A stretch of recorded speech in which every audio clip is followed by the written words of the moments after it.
नमस्कार दोस्तों, स्वागत है आप सभी का आपके अपने YouTube चैनल कार नॉलेज के एक नए एपिसोड के अंदर। और मैं हूं आपका यार दोस्त एंड होस्ट विजय कुमार। दोस्तों, आज की इस वीडियो के अंदर हम बताने जा रहे हैं 2020 के वो नए रूल जो आपको कार की रजिस्ट्रेशन करवाते टाइम ज़रूरत पड़ेगी।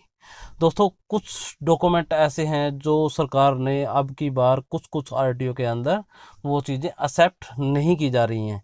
तो आप वीडियो को लास्ट तक देखिएगा और स्किप मत कीजिएगा, क्योंकि इस वीडियो के बीच बीच में कुछ ऐसी चीज़ें स्टेप टू स्टेप आएंगी जो आपको आरटीओ में जाने के बाद नोटिस होगा कि यार शायद ये छोटी ही मिस्टेक अगर मैं नहीं करता तो शायद मेरा इतना टाइम और बच जाता। तो चलिए दोस्तों, वीडियो को शुरू करते हैं।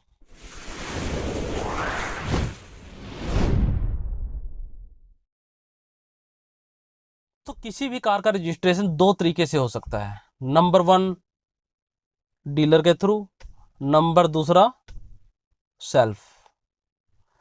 अगर आपने डीलर के थ्रू रजिस्ट्रेशन करवाना है तो कोई दिक्कत ही नहीं है डॉक्यूमेंट वगैरह की, क्योंकि डीलर्स अपने आप प्रोवाइड करवा लेते हैं। आपसे कुछ आपके आईडी प्रूफ, एड्रेस प्रूफ मांगेगा, वो आप उनको दे दीजिए, आपकी कार का रजिस्ट्रेशन हो जाएगा, कोई बड़ी बात नहीं है।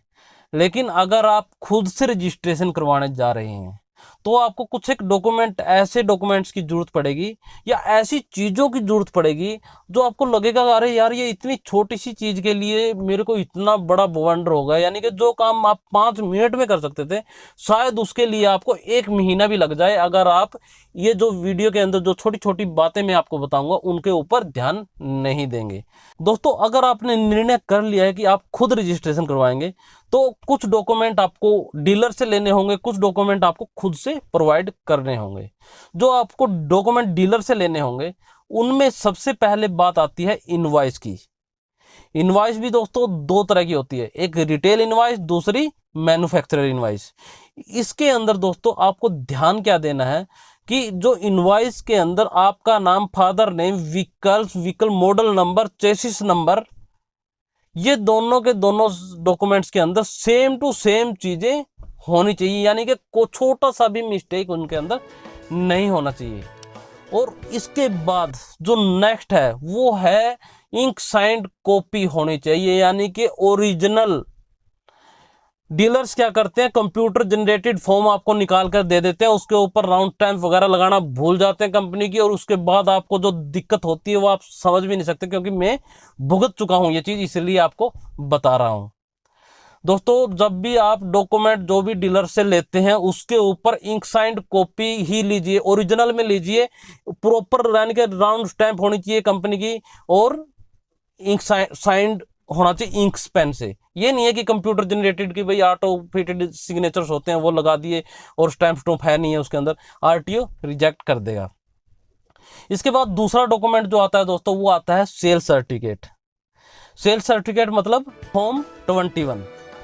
इसके अंदर दोस्तों जो ध्यान देने वाली बातें हैं वो बातें हैं आपका नाम, फादर नेम, आपका होम एड्रेस जहां पर गाड़ी रजिस्टर होनी है। दोबारा रिपीट करता हूं, जहां पर गाड़ी रजिस्टर होनी है वहां के आरटीओ के अंडर जहां जो सा आपका एड्रेस आता है वो एड्रेस भरिएगा। यानी कि जिस गांव, मान के चलिए मैंने नरवाना में रजिस्ट्रेशन गाड़ी करवाई है, लेकिन मैंने डिस्ट्रिक्ट में नाम लिख दिया कि भाई उसने सेल सर्टिफिकेट के अंदर लिख दिया कि रजिस्टर्ड, यानी कि जहां पर नेक्स्ट रजिस्टर होनी है गाड़ी वो जींद, लेकिन जींद के अंदर 5 आरटीओ आए, तो उसके बाद फिर मेरे को इतनी दिक्कत हुई उस जींद को नरवाना चेंज करवाने के अंदर। तो इसलिए ये चीज़ मैं आपको पहले ही बता रहा हूँ कि आपको जहां गाड़ी रजिस्टर करवा रही है उसका सेल सर्टिफिकेट के अंदर मेंशन होना चाहिए प्रॉपर कि भाई ये गाड़ी इस जगह पे इस आरटीओ के अंदर रजिस्टर्ड होगी। ध्यान रखना ये बातें, एक एक चीज आपके लिए फायदेमंद होनी है, क्योंकि ये वीडियो थोड़ी फ्रैंक टाइप में जरूर बना रहा हूँ, लेकिन जो भूत भोगी हूँ यानी कि जो चीज मैंने फील की है वही चीज आपको बता रहा हूँ। नंबर तीसरी जो बात आएगी इसके अंदर वो आएगी रोड वर्दीनेस सर्टिफिकेट। अगर आप डीलर के थ्रू करवा रहे हैं तो आपको कोई जरूरत नहीं, आप उसकी एक फोटोकॉपी जरूर ले लीजिएगा। लेकिन अगर आप खुद करवा रहे हैं तो वो डॉक्यूमेंट आपका ओरिजिनल होना चाहिए, इंक साइंड कॉपी, और यानी कि प्रॉपर राउंड स्टैम्प कंपनी की सील लगी होनी चाहिए, ताकि आरटीओ पे कोई भी दिक्कत ना हो। उसके बाद जो नेक्स्ट है वो है आपका इंश्योरेंस। इंश्योरेंस भी कंपनी वाले भी कर देते हैं, आप बाहर से भी करवा सकते हैं, वो कहीं से भी करवाओ, कोई प्रॉब्लम नहीं है। लेकिन उसके अंदर जो गाड़ी का एड्रेस भरा जाता है, यानी कि जोन से आरटीओ के अंदर वो गाड़ी जा रही है इन फ्यूचर में, तो उस एड्रेस को प्रॉपर, यानी कि जो आपका रजिस्टर्ड होना है, जब आप कार का रजिस्ट्रेशन करवाते हो, मान के चलो मैंने डिस्ट्रिक्ट जींद के अंदर रजिस्टर करवाई है, तो आपको पहले ही पता होना चाहिए कि जींद के अंदर रजिस्टर्ड होगी, तो उसमें जो इंश्योरेंस करवाओगे उसके अंदर होम एड्रेस वो जींद वाला ही होना चाहिए, यानी कि आपका डिस्ट्रिक्ट जहाँ पर रजिस्टर करवानी है वही आरटीओ का नाम उसके अंदर मेंशन होना चाहिए। नहीं तो फिर दोबारा उसको भी चेंज करवाना पड़ेगा इंश्योरेंस कॉपी को, और इंश्योरेंस कॉपी के अंदर कोरिजेंडम लग जाता है, फिर अमेंडमेंट होगा, फिर वो भागदौड़ वाली कहानी हो जाती है सारे काम, लेकिन भागदौड़ बहुत ज्यादा होती है। इसके बाद बात करते हैं व्हीकल रजिस्ट्रेशन फॉर्म। ये आपको आरटीओ से मिलेगा, और आरटीओ पर जाने के बाद आपको क्या क्या डॉक्यूमेंट उसके साथ में लगाने पड़ेंगे।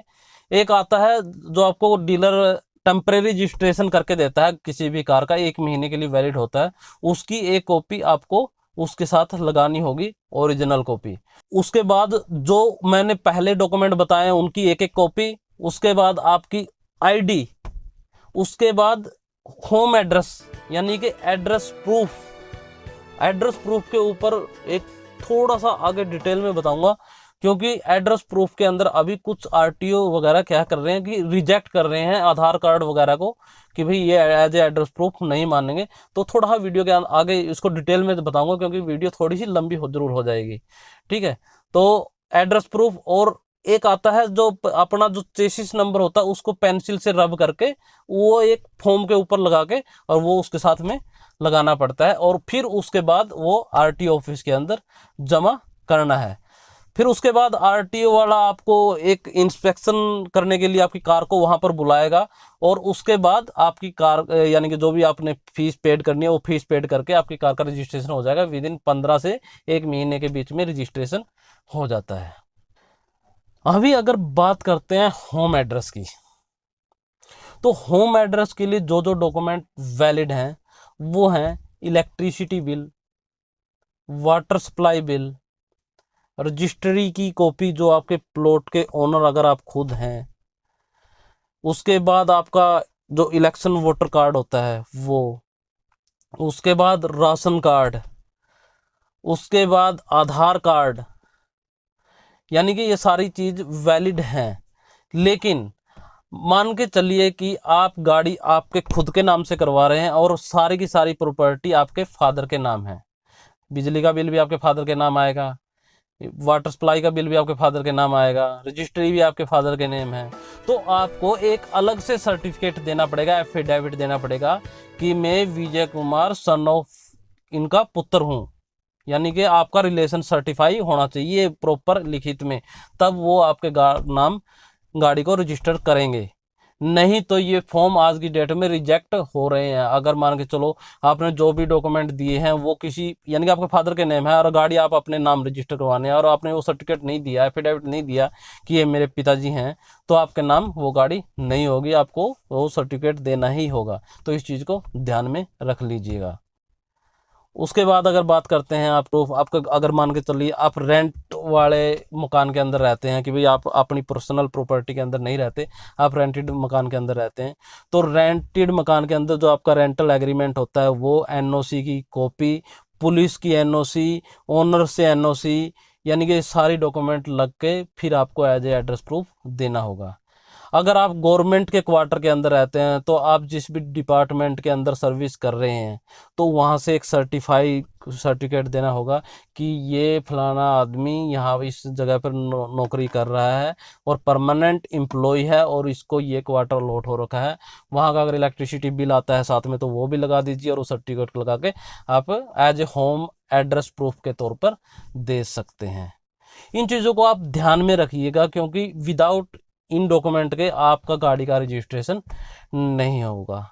दोस्तों ये थोड़ा फ्रैंक वीडियो है, आपको थोड़ा ओड लगेगा, लेकिन दोस्तों क्या है, अगर शुद्ध हिंदी में बात करूं तो आपको शायद समझ में नहीं आएगी, क्योंकि ऐसा लगेगा कि कहीं से पढ़ के बात कर रहा है, लेकिन पढ़ने की बात नहीं है दोस्तों, ये ऑन ग्राउंड जो फील करता है आदमी तभी वो चीज़ें आपको बताता है। तो बस आज की इस वीडियो के अंदर यही सब है कि आप जो डॉक्यूमेंट, जो भी आप डीलर से प्रोवाइड कर लेंगे आप डॉक्यूमेंट, उसके ऊपर प्रॉपर देख लेना कि भाई गाड़ी का number, chassis number, model number, आपका नेम, फादर नेम, और जिस आरटीओ के अंदर आप गाड़ी को रजिस्टर करवाने हैं उसका नेम प्रॉपर मेंशन हो, यानी कि कोई भी उसके अंदर मिस्टेक नहीं होनी चाहिए, स्पेलिंग मिस्टेक बिल्कुल भी नहीं होनी चाहिए, नहीं तो रिजेक्ट हो जाएगा। प्रॉपर सील होनी चाहिए कंपनी की, इंक साइंड कॉपी होनी चाहिए, सारे ओरिजिनल डॉक्यूमेंट होने चाहिए। ये चीज़ें आपको ध्यान में रखनी है, नहीं तो आरटीओ के अंदर बहुत ज़्यादा चक्कर काटोगे अगर आप इन चीज़ों में से अगर एक भी चीज़ मिस हो गई। तो चलिए इसी के साथ इस वीडियो को एंड करते हैं, फिर मिलते हैं एक नई वीडियो के साथ, तब तक के लिए जय हिंद।